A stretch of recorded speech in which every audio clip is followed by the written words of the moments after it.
গণতন্ত্রে যদি সকলেই একমত হয়ে যায় তাহলে তার গণতন্ত্রও থাকে না, বহু দলও থাকে না, একদলই হয়ে যায় তাহলে। তো গণতন্ত্রে তো এক দল থাকলে আর গণতন্ত্র হবে না। কাজেই এইটাই গণতন্ত্রের সৌন্দর্য, যে আমরা মৌলিক বিষয়ে একমত হয়ে বাকি বিষয়গুলোতে আমাদের যদি ভিন্ন মত থাকে সেই ভিন্ন মত নিয়েই আমরা এগিয়ে যাব।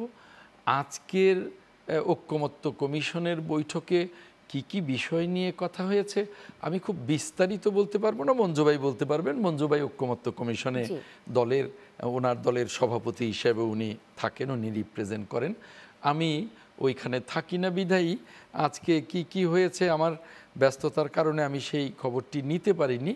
তবে এটুকু বলতে পারি যে ঐকমত্য কমিশনে বিএনপি সহ যে রাজনৈতিক দলগুলোকে ঐকমত্য কমিশন ডাকেন, প্রত্যেকটি রাজনৈতিক দল যেভাবে অংশগ্রহণ করেন এটা কিন্তু জাতীয় ঐক্যের একটা বড় দৃষ্টান্ত, যে কেউই বর্জন করেন না, সকলেই অংশগ্রহণ করেন এবং সকলে অংশগ্রহণ করে তাদের মতামতটা দেন। তাতে 10টা পয়েন্ট থাকলে হয়তো 7টা 8টা পয়েন্টে একমত হন, 2টো পয়েন্টে হয়তো মতভিন্নতা থাকে, সেটাই তো থাকবে, সেটাই তো গণতন্ত্রের সৌন্দর্য।